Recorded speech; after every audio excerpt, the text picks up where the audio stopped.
नमस्कार दोस्तों। आज काफ़ी अंतराल के बाद आप सबसे जुड़ने का सौभाग्य फिर मुझे प्राप्त हो रहा है।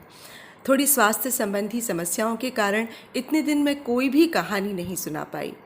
आज मैं आप सबके लिए ममता कालिया जी द्वारा लिखित एक कहानी बाथरूम सुनाने जा रही हूँ। ये कहानी भारत देश के उन गाँवों की है जहाँ अभी भी मूलभूत सुविधाओं का अभाव है। तो आइए सुने कहानी बाथरूम। समय 21वीं सदी में जा रहा था, पर मथुरा के सतखड़ा में हड़प्पा काल से पहले की शौच और स्नान व्यवस्था थी। ये ऊंचे ऊंचे मकान, पर ना उनमें नहान घर ना ढंग का शौचालय। ये मकान उन परिवारों को मुआवजे के तौर पर दिए गए थे जो पाकिस्तान छोड़ते वक्त अपनी ज़मीन जायदाद के कागज़ बचाकर ला सके थे। अपने ही वतन में अपने ही लोगों द्वारा इन्हें नया नाम दिया गया, शरणार्थी, और जगह जगह बसा दिया गया। कुछ घर डैम्पियर पार्क से पड़े किशन नगर में चले गए, तो कुछ नानक नगर में 3 घरों को सतगड़ा में बसाया गया। उन्हीं में हमारे मामा लोग भी थे। एबटाबाद में वे अपनी 5 दुकान मकान छोड़कर आए थे, पर यहाँ उन्हें होली गेट पर 1 दुकान और 1 ये मकान क्लेम में मिला। अजीब सा ढांचा था वो मकान। घुसते ही नीचे एक बहुत बड़ा हॉल, उसके अंदर एक तरफ ऊंची ऊंची पटिया वाला जीना, पहली मंजिल पर एक आंगननुमा छत जिसके पार 2 हॉल नुमा कमरे, छत के दूसरी ओर एक खपरैल ढकी कोठरी जिसे रसोई बना रखा था, सबसे ऊपर एक बड़ा कमरा और थोड़ी सी खुली जगह जहां मुडेर आधी टूटी हुई थी। जब कभी हम बच्चे ऊपर की सीढ़ियां चढ़ते, मामी नीचे से चिल्लाती, छत पर मत जाना, गिर जाओगे। पूरे घर में नहाने धोने का कोई कोना नहीं था। पहली मंजिल की छत पर एक छोटा सा नल ठुका था जिसमें सुबह शाम पानी आता। पहली और दूसरी मंजिल की सीढ़ियों के बीच की जगह में एक पखाना था जिसे जाजरू कहते। दरअसल जिस शहर में यमुना जैसी नदी कल कल बहती हो, नहाने के लिए अलग से जगह बनाकर जाया करना फिजूल खर्ची समझी जाती थी। मामियाँ रात को चाहे कितनी भी देर में सोएं, सुबह मुंह अंधेरे उठती, गोल डोलची में कपड़े रखती और घाट की ओर निकल जाती। हमारी नींद भी उनकी खटर पटर से खुल ही जाती। अपनी शमीज और कच्छू लेकर हम बहनें भी उनके साथ चल देती। नहाने से ज्यादा मजा हमें विसरात घाट पर पड़े कछुए देखने में आता। पहली नजर में कछुए एकदम गोल नजर आते, चमड़े के चकले जैसे। जब कोई पुण्य कमाने वाला आटे की गोलियां बनाकर पानी में डालता, फौरन अपनी गर्दन बढ़ाकर गोलियां निगल लेते। जीजी और मैं ये देख देख कर विस्मित होते कि इतनी पक्की पीठ और इतनी कोमल गर्दन का क्या जोड़ बैठाया गया है कछुओं में। आए दिन किस्से सुनने में आते, फलाने का बच्चा नहाने गया था, डूब गया। जब जमुना जी में लाश मिली तो आधी से ज्यादा कछुओं ने खा ली थी। मामी शू शू कर कछुओं को हटाती और हमसे कहती, संभल कर नहाइयो, बस एक डुबकी लगा कर निकल लो, नहीं तो हमारे मुंह पे कालिक लगेगी कि मामी के घर बेटियां आई थी, डूब गईं। जमुना जी का जल अगम अगाध। पहला पैर जहां धरो, जरूरी नहीं कि दूसरा पैर भी वहीं धरा जाए। श्याम सलोनी जलधारा के अंदर रेती खिसकने से गहरे गड्ढे, भंवर और लहर का कोई गिनवैया ही नहीं था। खुद पंडे पुरोहित चक्कर में पड़ जाते। छुट्टियों में हमें मामा के घर जाना अच्छा लगता। कितनी ऐसी चीजें और स्वाद थे जो नागपुर के धर्मपेट में नहीं मिलते थे। जमुना जी नहाकर जब हम वापस लौटते तो मामी रास्ते में हमें कस्सो हलवाई की दुकान से तेल की कचौरियाँ दिलाती, अधन्ने में 2, साथ में आलू की रसेदार तरकारी मुफ्त। कभी कभी गोले की गिरी वाली की रेहड़ी दिख पड़ती, वो ताजे गोले की गिरी के बड़े बड़े चकपहिए बेचता, 1 छेद वाले पैसे में 2। हमारे मौज मज़े की सारी दुनिया बस 1 पैसे या अधन्ने में ही हासिल हो जाती। हम गिरी के छल्ले बाहों में पहनकर खेलते और कुछ देर बाद उन्हें कुतर डालते। वैसे गोले की गिरी डब्बे के ऊपर की टीन का पतरा देने पर भी मिल जाती। दोपहर में मलाई बर्फ वाला लकड़ी की संदूकची में अपनी दुकान लेकर आता। ताज़े हरे ढाक के पत्ते पर वो चाकू से उतार कर मलाई बर्फ की पतली परतें इकन्नी में देता। आसमान में बादल घिरते ही बड़ी मामी पिछले हॉल में हमारे लिए झूला डलवा देती और हमारा सावन आ जाता। फिर इस बार तो हम लोग और भी उमंग में थी। हमारे सबसे छोटे मामा की शादी जो थी पार्टीशन के बाद उनकी पढ़ाई अलीगढ़ में हुई थी और एमएससी पास करते ही वो शर्करा संस्थान में नौकरी पा गए। दोनों बड़े मामा ज़्यादा नहीं पढ़ पाए, पर उन्होंने छोटे मामा को दिल खोल कर पढ़ाया। जब उन्हें सरकारी नौकरी मिली तो मामा लोगों को बड़ा गर्व हुआ। हालांकि छोटे मामा का वेतन अभी उतना ही था जितना बड़े मामा दुकान में अपने सेल्समैन को देते, फिर भी वे अजय मामा के पद का महत्व पहचानते थे। अजय मामा की शादी इटावा में तय हुई। कांता मामी ने कानपुर से बीए किया था। वे हॉस्टल में रहकर पढ़ी थीं। सगाई के बाद भांजी मारने वाले हितैषियों ने उनके बारे में तरह तरह की खबरें प्रचारित की। कांता छुरी कांटे के बगैर खाना नहीं खाती, कांता सलवार कमीज पहनती है, कांता गिटपिट गिटपिट अंग्रेजी बोलती है। मामियों ने कहा, भाई इटावा वालों को ना कर दो, हमें घर में बहू लानी है, ना कि मेम साहब, उसके नखरे कौन झेलेगा। मध्यस्थों ने आश्वस्त किया, ऐसी कोई बात नहीं है, लड़की बड़ी शालीन है। शादी के बाद हम नई मामी को विदा कराकर मथुरा लाए। रास्ते में उनके साथ सिकंदरा की सीढ़ियों पर फोटो खिंचवाई गई। एक जगह बाजार पड़ा तो कांता मामी ने धीरे से मेरे कान में कहा, मेरी बिंदी गिर गई। हम सब बिंदी लेने चले। हमने इतनी बिंदियां खरीदी कि मामी महीनों बदल बदल कर बिंदी लगा सकती थी। हमने एक छोटा सा शीशा भी खरीदा। जब हम कार में पहुंचे, हमने देखा मामी अपने कपड़े संवार रही हैं और मामा अपने होठ पोंछ रहे हैं। मौसा जी, जो ड्राइवर की भूमिका निभा रहे थे, बोले, अजय बाबू, कहो तो और बिंदियां लेने चले जाएं।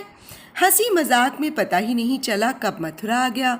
घर में नई बहू के स्वागत में बड़ी मामी ने उनके पांव पखारे। उनका सादा श्रृंगार विहीन व्यक्तित्व देखकर कांता मामी ने सोचा घर की कोई बुजुर्ग सेविका है। उन्होंने पर्स से निकालकर 2 रुपए का नोट परात में तैरा दिया। बड़ी मामी का चेहरा हट गया। यही हाल बिचली मामी का हुआ। मुंह दिखाई की रस्म के लिए कांता मामी को हॉल कमरे की जाजम पर बिठा दिया गया, जहां पहले से ही मोहल्ले की औरतें ढोलक लेकर बड़ी देर से गा बजा रही थीं। कांता मामी को सिर पर आंचल रखने का अभ्यास नहीं था। रेशमी साड़ी बार बार सिर से खिसक जाती। मैंने कहा, मामी चिमटी लगा दूं? मामी ने इनकार कर दिया। बड़ी मामियों ने इसे भी अपनी अवज्ञा समझा। पहले ही दिन उन्होंने मुंह बिचका कर कहा, अब पढ़ी लिखी बहुओं के पैर पड़े हैं, राम रक्षा करें। कांता मामी को जब गृह प्रवेश पर हुई अपनी भूल पता चली, वे दुखी हुईं। उन्होंने 100 का एक नोट अपने पर्स से निकालकर मेरे हाथ दोनों मामियों के लिए अंदर भिजवाया, जो उन्होंने 1 रुपया मिलाकर वापस मेरे हाथ भिजवा दिया। घर में रुपयों की कमी न थी। होली गेट पर दवाओं की दुकान अच्छी चलती थी, बल्कि दोनों मामा बिना डॉक्टरी पढ़े डॉक्टर साहब के नाम से जाने जाते। आसपास के इलाकों के लोग उन्हें डॉक्टर मानकर बीमारियां बताते और दवाएं खरीद कर ले जाते। वे सब पेटेंट दवाएं होती जिनसे शीघ्र आराम मिल जाता, पर यश दवा देने वाले को ही मिलता। हॉल के कमरों के दरवाजे इतने बड़े थे कि वहां पर्दे डालने की कोई कोशिश कभी नहीं की गई। मामी कहती, पर्दा किससे करें, सब अपने ही तो हैं। काफ़ी देर बैठ लेने के बाद कांता मामी ने मुझसे कहा, हमें बाथरूम जाना है, रास्ता बताओगी? मैं एकदम हकबका गई। नई मामी को कौन जगह बताई जाए? छत पर अभी मेहमानों की हलचल थी। जाजरू में रोशनी का कोई इंतज़ाम नहीं था। हर हॉल में कोई ना कोई रिश्तेदार टिका था। मैंने जाकर बड़ी मामी से कहा। बड़ी मामी ने मुंह चढ़ाकर कहा, कह दो इटावा वाली से, इतना ही बाथरूम का शौक है तो अपने बाप से कहो आकर बनवा दें। इतने बरस हमें इस घर में आए हो गए, हमने तो कभी बाथरूम नहीं देखा। मैंने कहा, मामी ये भी कोई रोकने की चीज़ है, बताओ क्या कहूँ उनसे? चटाक मेरे गाल पर माँ के हाथ का तमाचा पड़ा। मार खाकर दूसरे हॉल में जहाँ मेरा बिस्तर था जाकर पड़ रही। पता नहीं कांता मामी की ज़रूरत को कैसे निपटाया गया। सुबह का आलम भी खिंचा खिंचा था। कांता मामी को पहली रात देवी देवताओं के कमरे में बिस्तर डालकर सुलाया गया था। अब वे नहाना चाहती थीं। बड़ी मामी ने उनसे बताया कैसे वे समूची धोती लपेटे लपेटे छत के नल पर नहा लेती हैं और फिर झुके झुके कमरे के अंदर आकर कपड़े बदल लेती हैं या जमुना जी चली जाती हैं। कांता मामी ने कहा, मुझसे तो ऐसे नहाया नहीं जाएगा। अब मैंने कहा, मामी आप इस हॉल की मोरी पे नहा लो, मैं दरवाजे पे पहरा दूंगी। कांता मामी ने इनकार कर दिया।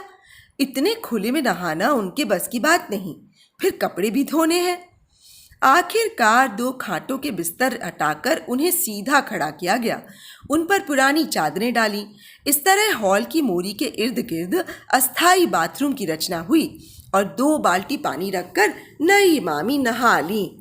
बिजली मामी बोली, अच्छी नौटंकी है ये, अब रोज रोज इतना सरंजाम किया जाए तब तो महारानी जी नहाएंगी। अजय मामा अपराधी भाव से नजरें चुराते घूम रहे थे। उन्हें लगा उनकी पत्नी ने घर के शांत वातावरण में अपनी चोंचलेबाजी से खलबली मचा दी है। उन्होंने तय किया कि अकेले में मिलते ही वे उन्हें घर की परिपाटी से परिचित कराएंगे। पर उनकी छुट्टियां खत्म होने को आईं, नई मामी से उनका मिलन ही नहीं हुआ। घर में हर उम्र का रिश्तेदार था और हर मेल का आलोचक। शादी के 10 रोज बाद भी कोई इटावा में परोसे हुए व्यंजनों के नुक्स गिनाता तो कोई वहां से मिले उपहारों में मीन मेट निकालता। माँ और मौसी ने एक एक भारी साड़ी और 101 रुपए से जब कांता मामी की मुंह दिखाई करनी चाहिए तो दोनों बड़े मामों ने उन्हें रोक दिया। अगर इनके फादर ने तुम लोगों के लिए भारी साड़ी दी होती तो हम तुम्हें देने देते। अब ये सब करके हम पर तो भार मत चढ़ाओ।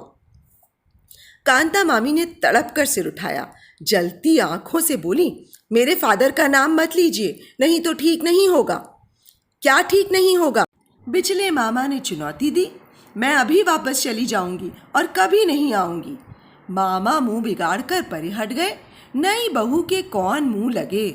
सबको अंदाज हो गया कि कांता मामी में ताने सुनने का ताप नहीं है।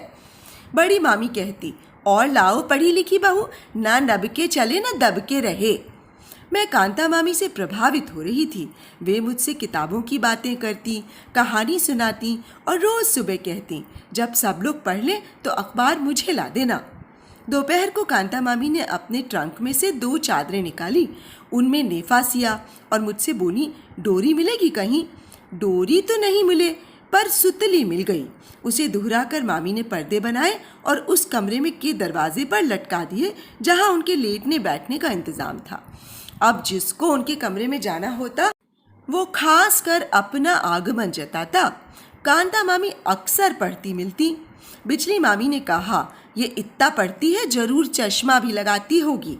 वाकई कांता मामी के पर्स में सुंदर सा चश्मा था। चश्मा हमारे घर के लिए मर्दानी चीज़ थी।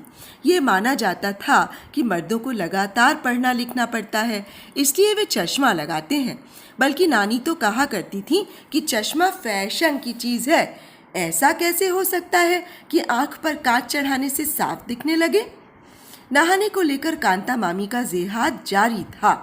2 दिन की छुट्टी पर अजय मामा आए तो मामी ने ऐलान कर दिया, या तो नहाने धोने का इंतजाम करके जाओ, नहीं तो मैं यहाँ नहीं रहूँगी।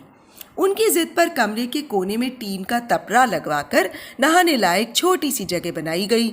सुबह जब वे आंगन के नल से 2 बाल्टी पानी ले जाकर अपने नहान घर में रखती, दोनों बड़ी मामियाँ मुंह बिचकाकर हंसती।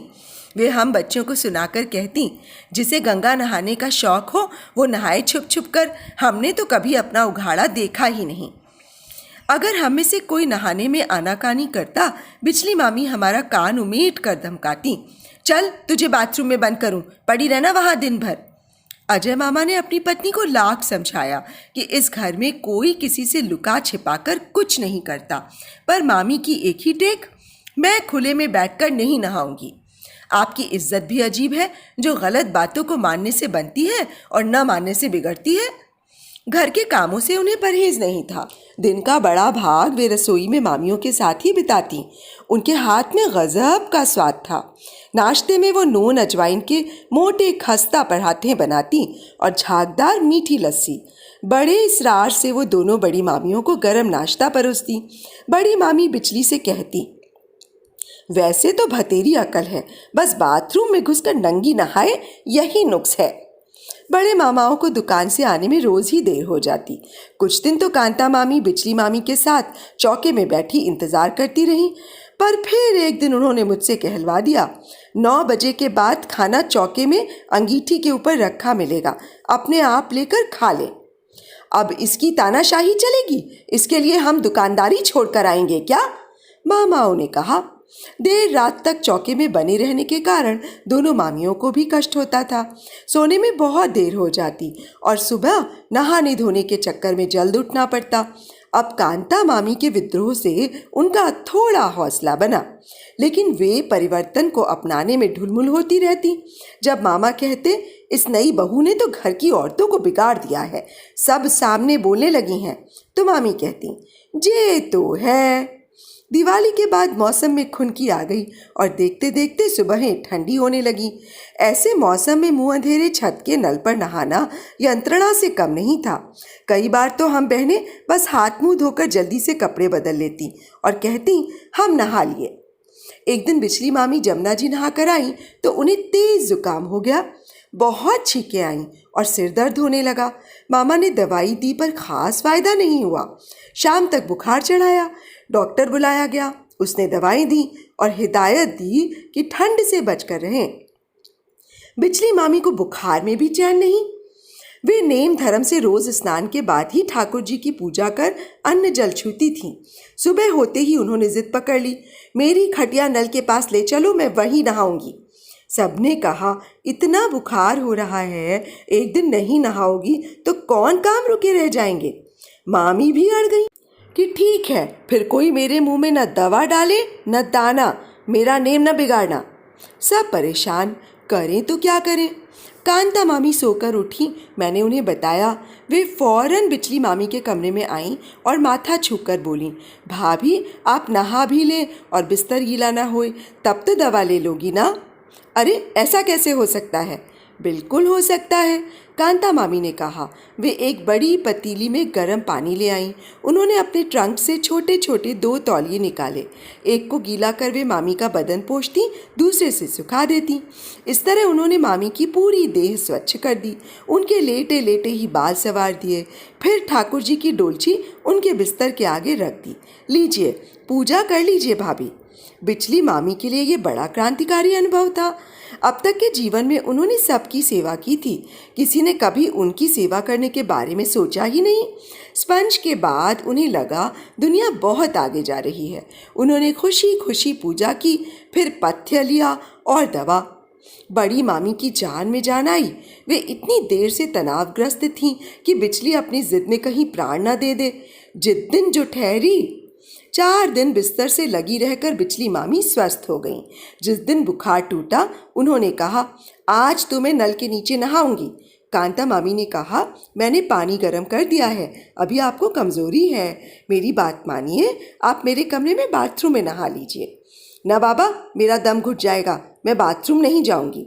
हम बच्चों ने भी उन्हें समझाया, देखो मामी, जैसे बाकी कमरे वैसे बाथरूम, उसमें कोई हवा थोड़ी रहता है। बड़ी मामी ने कहा, बिचली चल 2-4 दिन की बात मान है, फिर तो हम दोनों जनी जमुना जी जाया करेंगी। थोड़ी मान मनोवल के बाद बिचली मामी बाथरूम में नहाने को तैयार हुई।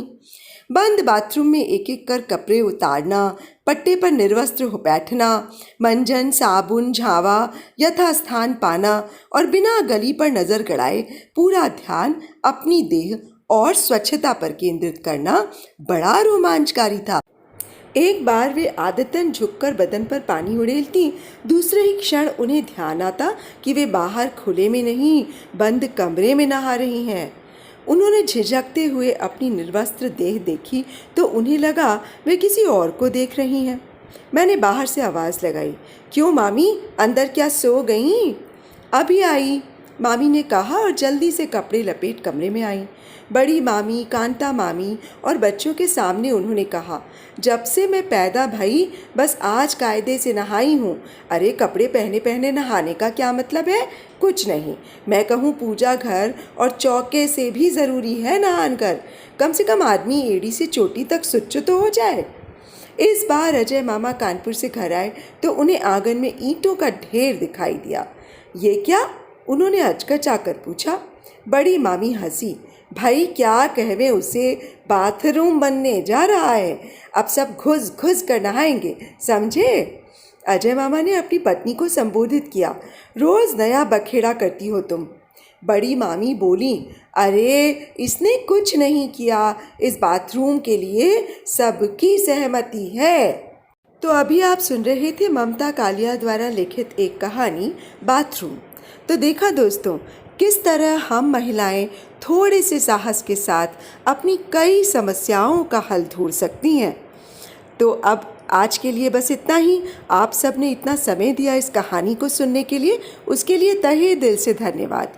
तो अब मुझे इजाज़त दीजिए फिर से एक नई कहानी के साथ आप सबके सम्मुख प्रस्तुत होने के लिए।